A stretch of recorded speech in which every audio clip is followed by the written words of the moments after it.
Last week was Watch Week here in New York City. There were 4 separate shows going on all at the same time, and there were a bunch of events throughout New York City. The major shows are Watch Time, Windup, Indies NYC, and Hype. So there's 4 shows in total. Those are the major shows. There's a bunch of other little shows going on throughout the city. So if you're ever in New York in October is the time for watches. Today we're going to be going through my list of my favorite watches that I got to see throughout all 4 shows. Now, there were a lot of watches that I really loved. I'm going to pick just a handful from each one of the shows, and I'm going to start with a pick from the Windup Watch Fair. The Windup Watch Fair is overwhelming. They have about 120 brands. It gets very crowded, and there is a very long line outside to get into the Windup Watch Fair here in New York. It is absolutely nuts. However, once you get inside, there are so many watches to check out. One of my favorite brands that I saw was the brand Awake. They are making some incredible watches for the price. They almost felt like an independent brand because of the amount of attention that they put into their watches, specifically their dials. The watches that I saw had silver leaf dials and they are lacquered. They're all made in Vietnam, I believe. However, the watches are made in Switzerland. So you are getting a beautiful case and a La Joux Perret movement inside. They are primarily polished, and you get some very exotic straps with these watches as well. I like them so much that I went ahead and got a watch. I got a T-Rex. This was a limited edition that they had done, and they had 1 left. 0 out of 50, and that is the one that I got. It has a beautiful orange dial. It's inspired by Jurassic Park. Each dial takes about 10 hours to make, something crazy like that. And they also have some trick lume, which you guys know I love. They have basically solid lume blocks on the dial, and then they apply indices on top, and it just creates an effect that is really, really cool. Again, I have now 2 hands-on to show you guys, so I'm going to be making a video about that at a later date, so definitely stay tuned. These watches come in at around $2,000 to $3,000, depending on the dial. There are some one-of-a-kind dials, some hand-painted dials, so they are more expensive. They're more standard dials, like the one that I have, comes in at around $2,500. Heading right across the street to a show called Hype. Now, the name of the show isn't all that great. However, the watches that they had on display there were pretty amazing. And there were 2 brands that I wanted to talk about that I saw there. The first one is Rich. This is a brand that I have wanted to get hands-on with for a very long time. They 3D print their cases. They hand finish those 3D printed cases. They all get very interesting dials, and they run the gamut in price as well. So they start out at around $5,300 and they go all the way up to around $70,000. But these are a true independent brand. I wouldn't call these guys a micro brand. Their watches are very complicated, really good looking, and very distinct looking. When you see one, you immediately know that it's Rich. And I met the owner there. He is a vibrant, funny guy and very fun to interact with. He showed me all of his watches, and of course, my favorite was the most expensive.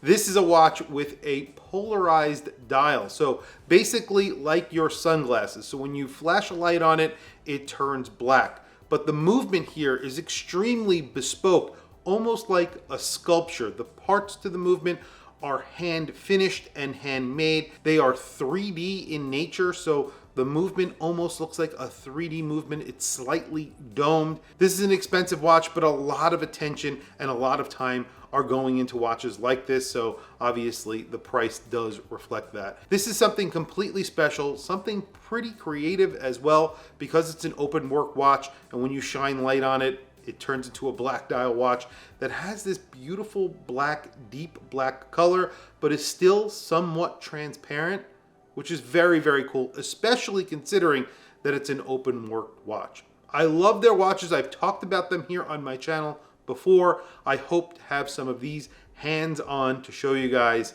very soon.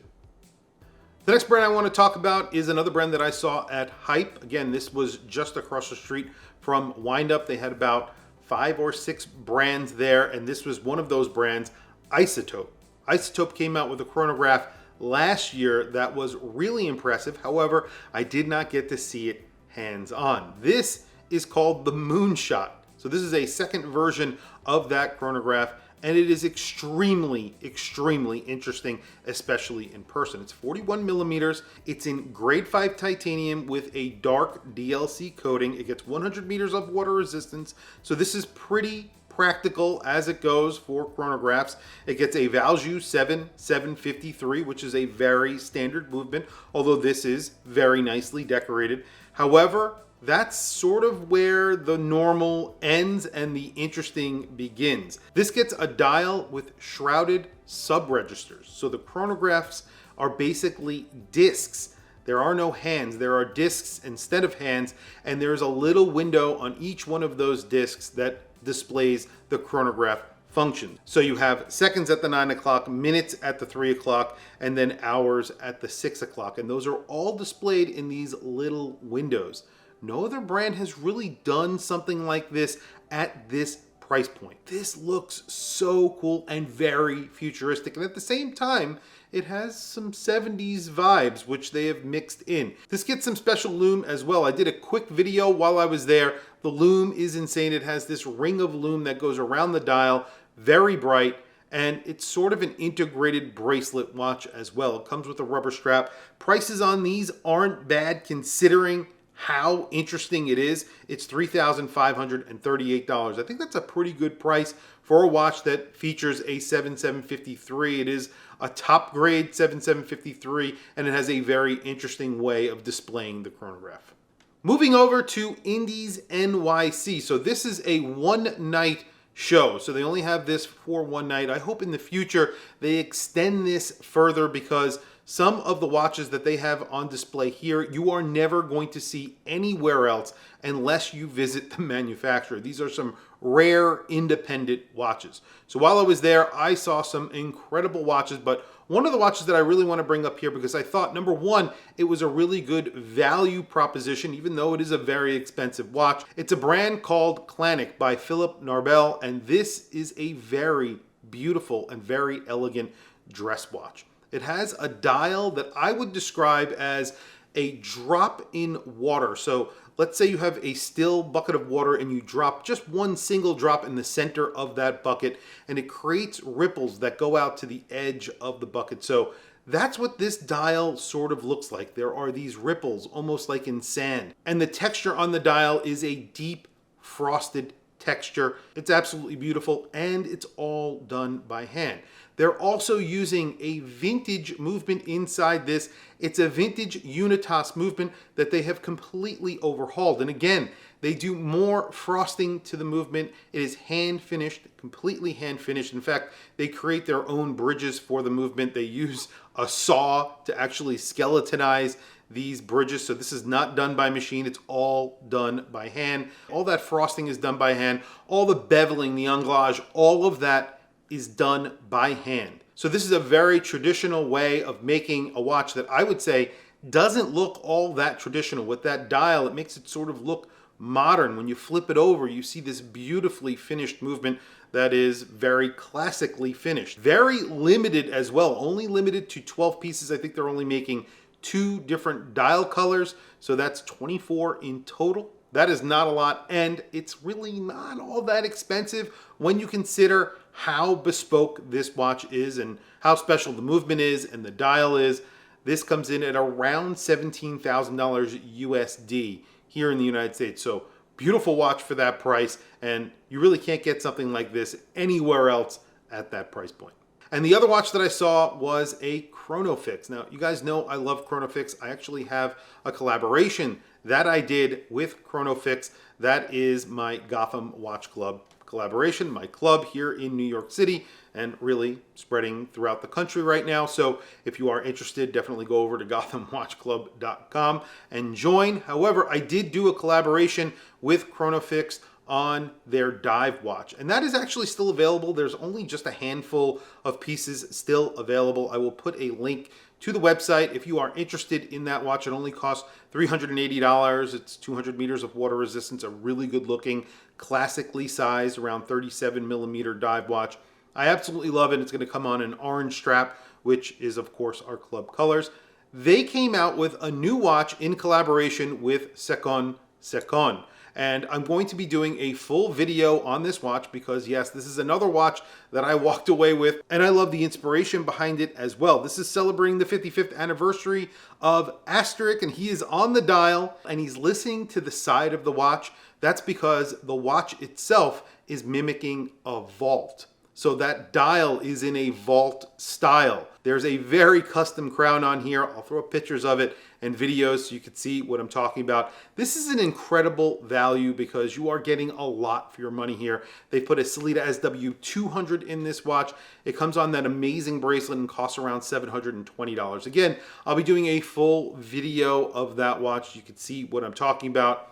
It is something really special, really cool, and of course a limited edition. So I'll be doing a video about that very soon. Definitely stay tuned.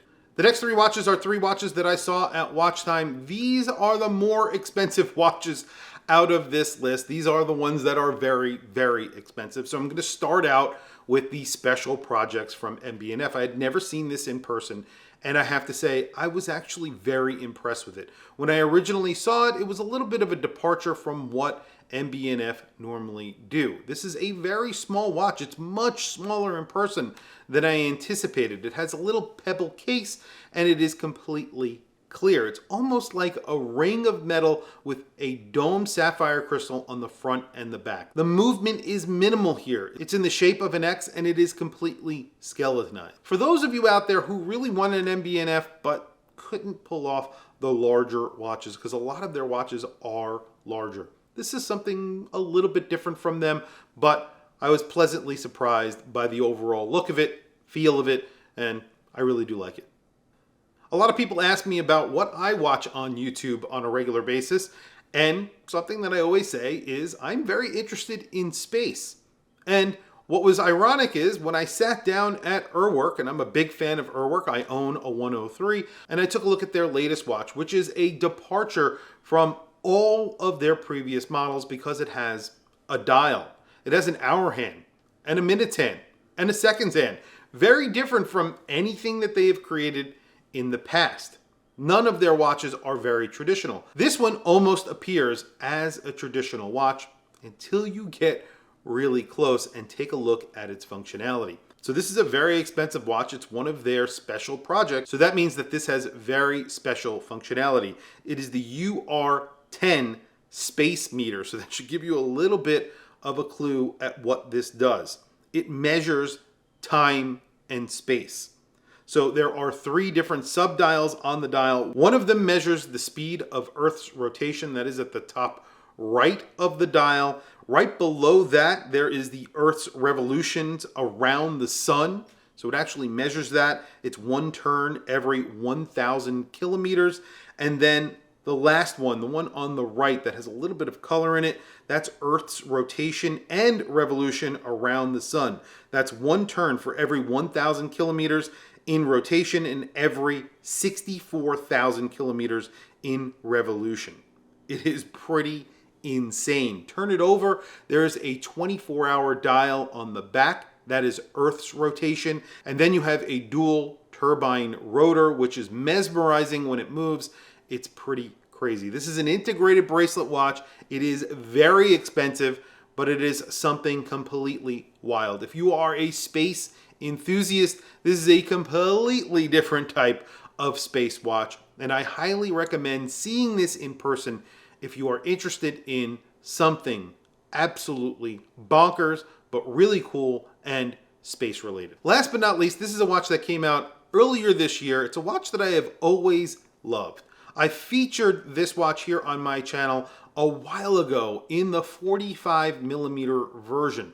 And I think a lot of people thought that that watch was too big. I am talking about the Arnold & Son Globetrotter. It is now available in 42 millimeters. I got hands-on with a few different versions. My favorite was the green dial. This is in 42 millimeters, so it actually wears a lot better on wrist. It wears almost like a 41 millimeter with that huge domed sapphire crystal. It also gets a La Joux-Perret movement inside because this is made by La Joux-Perret.